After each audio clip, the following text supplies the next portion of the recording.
All righty, we are live. It is 10 minutes to kickoff. This is Justin in Rochester on the Purple Code. We're going to just give a quick pregame preach here, real quick for you. Please comment, like, and subscribe on Facebook, YouTube, as well as Twitter.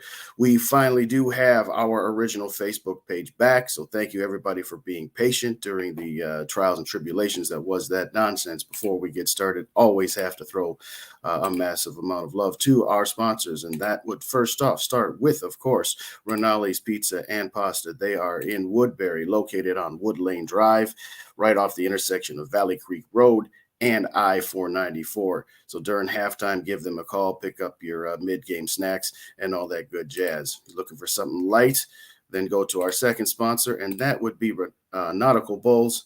They are also in Woodbury on Hudson Place, right off of Woodbury Drive and I-94. So let's make this brief and quick. Kind of like the game today. The Vikings just need to make this brief and quick. Get out, get on top of these guys. And I don't want to hear about how in the past we've had nothing but trouble with backup quarterbacks because we don't have game film on them this, or we're learning a new system that. What's up, Jeffrey? Good morning. Thanks for stopping by. We'll put your score prediction up here. It's just about to ask for some, but hey, let's just go ahead and get that up there right now. There is no way, and the Vikings have no business being in any kind of competition with this team. I realize it's on the road, but I don't want to hear about how it's, warm down there. Yeah, it's warm. So was training camp. Okay. We didn't practice on the North Pole. We practiced in August in Minnesota where it was still hot. Yes, we're wearing our purple jerseys. So what? I don't care. At the end of the day, for me, get up early and stay up on top of these guys and make this third string, seventh round quarterback feel like, oh, yeah, I'm not in Kansas anymore. It is really that simple. What's up, Steven? Good morning. I like this one here. Don't give up a lead. There is an idea. Let's get up 14, 17, 20 points on a team, and let's not them get any closer to 10 or 14. I realize we're not the Buffalo Bills, and we're going to have fun going into their house in a few weeks, but let's just call it for what it is. The Buffalo Bills ran roughshod last week, and the Steelers never even had a sniff of an opportunity to get back to that game. Okay. You know what? I know Kirk Cousins isn't Josh Allen, but you know what? Justin Jefferson is every bit as good as Stephon Diggs. And we have offensively the pieces that they have. I realize we're going on the road.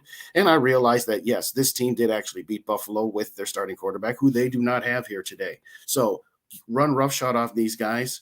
Make this an easy victory. Make it so that we can actually leave our game and, have a small smidgen of hope that the Jets can continue the New York trend of beating the Packers. But let me get some more comments up in here. Let's see, who do we got next? We got Josh, 37-17. I like it, Josh. I mean, I'll take a victory either way. But yes, that's the type of game that this should be. Josh is, in my opinion, got it nailed right on here.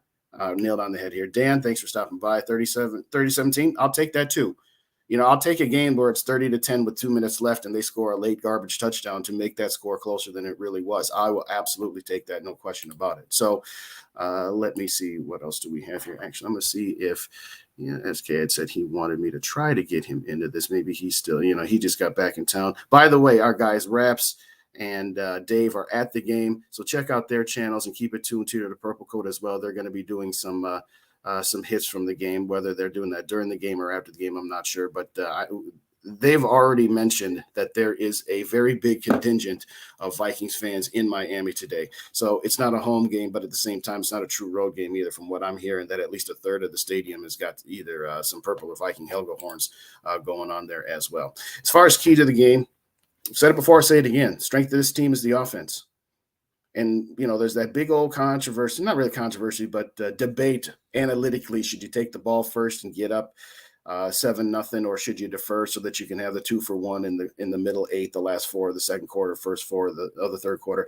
I'm of the belief that when you're on the road, particularly when your strength is your offense, if you have the opportunity to get the ball first, take the ball first and just run with it and get up on this rookie quarterback, this 7th round pick, and put the pressure on him. SK, good morning. How are you? What's going on? Just landed back in California, had a long weekend in Vegas, so not able to have my setup like I want to, but I'll be good to go by halftime. I'll be home, comfortable. Hopefully we're talking about a big lead at halftime. Correct. Did you come back with any money bags, or did you lose some, or did you come out even? How was your trip, real quick? So yeah, first night I won some money. Second night I lost all the money I made. So I broke even. Hey, Kenny Rogers said it best. The gambler broke even before he rode off to sleep there. So that's sometimes breaking even is the best you can hope for. So I've thrown up some score predictions here. We got so far 3 for the Vikings. There's a shock there. But real quick, because we only got a few minutes left, and this was just going to be a quick hit. What are your keys to this game? What do you expect?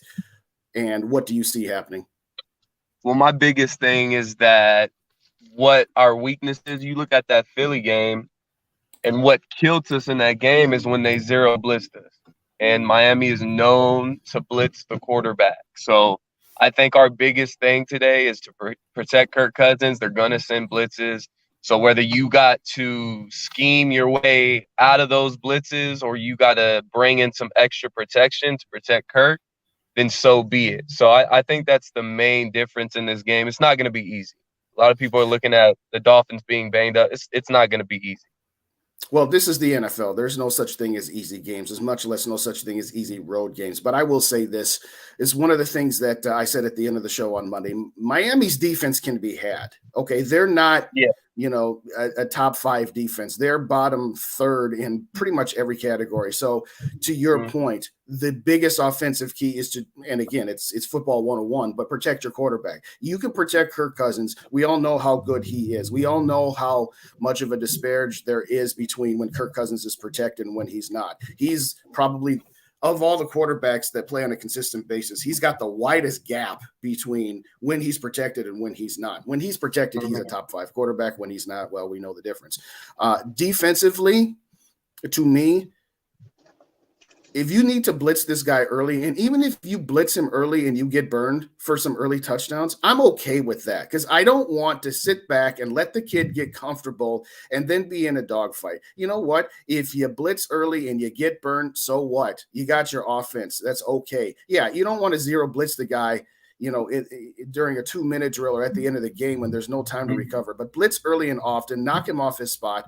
This defensive line in particular needs to start getting more pressure on the quarterbacks. I know we don't have DJ Wanham today, but defensively, to me, again, I'm just kind of sick of sitting back in the shell and watching teams pick us apart. But what say you on whether we should be sitting back or bringing the heat on this this young quarterback here? You got to bring the heat. And both of his starting tackles are out. Armstead's out. I'm not sure who their other starting tackle is, but both of their starting tackles are out.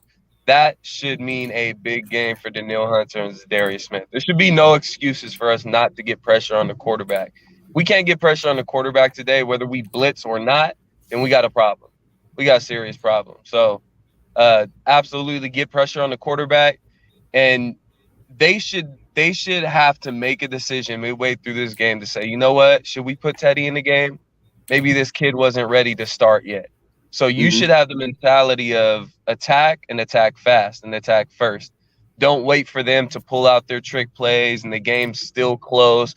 If you have an opportunity to pull away in the game, you pull away. You do not play with your food. And we've seen this team do that multiple times this year. And it's almost cost us. And we keep letting it slide until it actually costs us. And we're all going to sit here pissed the fuck off. So do not allow them to stay in the game because we all know Mike McDaniel is going to pull out every trick in the book to try and keep this team in the game and try to win the game at the end of it if they are still around. So if you have an opportunity to run up the score early, you do it. You do not hesitate. Send that pressure on their quarterback and then be aggressive on the offensive side of the ball as well. I think we should have a pretty good day on the ground. I know Madison's banged up. Obviously, Dalvin Cook's banged up with the shoulder issue. But yeah, no excuses. Like I said, no game is easy, but you are the superior team in this game. Now go and show it. Plain simple. Correct. It's something that Mike and I had said during the offseason when Kevin O'Connell was hired and all we heard was, okay, he's finally got a coach that's not Zimmer and that's more suited to his skills. There comes a point in time where there are no more excuses. and we can talk about at a micro level and a macro level. And something you said a couple weeks ago, by the end of the Miami game going into the bye, there are no more excuses about learning new systems and getting comfortable with each other, that September is the pseudo preseason because nobody plays their starters anymore. Okay, this is it. This is where the honeymoon period ends about adjusting to schemes, whether it's offensively or defensively. This is a game that you go out there and you get right going into a bye week, so that not only are you going in with a win and that you're banking wins, so that, like I said, we got some tougher games coming down. This is one of those games you didn't expect to win when the schedule came out. And this is one of those games where you just have to take advantage of another opportunity to give yourself some margin for error. I'm just looking on here. I've seen a couple of postings on here that not only I said a third of the stadium, according to what I saw earlier, was full of Vikings fans. There are people on here saying that it's close to 50-50 on there, and that the SKOL'd chant that was just done right before the Dolphins came out wasn't obviously as loud as US Bank Stadium, but it was pretty darn loud for it being an away stadium. So again, I know it's a road game, a non-home game, but you've got everything you could possibly want. You've got a third-string quarterback. You've got a stadium half full of your own fans. Go out there and get it, and let's get back at halftime where we're talking about a comfortable lead. But at the end of the day, for me, let's just got to get out of here healthy, but let's just not make things so difficult on ourselves, SK. We do that all the time. Exactly. Go into your bye week with a good taste in your mouth. Obviously, 5-1 is going to feel great regardless of how you get the win, but it's going to feel a whole lot better if you're able to put it on the team and you go into your bye week with a double-digit win, a comfortable win against a team that you should beat by that much. So, yeah, man, it's all about going into a bye week feeling good about yourself. So, well, that's going to wrap it for right now. I want to thank again Renales Pizza and Pasta, as well as Nautical Bowls. SK, thanks for tapping in with me here real quick, and we will see you guys on halftime. And again, thank you everybody for being patient with us during the last 8 days or so while we had the issues with one of our pages. We are back full up and running. SK and myself will be back with you at halftime, and we'll announce obviously what we're going to do post game then. But SK, any last thought? What's your final score prediction? My score, I'm gonna stay with the prediction I gave yesterday when I was on with Rap. I'm gonna go 31-22. I think it's not a double-digit win, but it's a convincing 9-point win. They may get a late touchdown or a late score to kind of bring it a little closer than what it should be. But yeah, I think we come out on top, and it's a pretty convincing win. I don't think we have any issues. As long as we protect Kirk Cousins, man, that's all it comes down to. But speaking of the other page, make sure you guys go and follow the backup page as well. Yep. Who knows? Things could happen. So if something happens with this page, we always got that backup page to fall back on. So all of our content is not only going to be on this page, but it'll also be on our backup page as well. So be sure to go follow that as well. Awesome. Well, thanks again, everybody, for joining us this morning. We'll see you at halftime. Skol Vikes.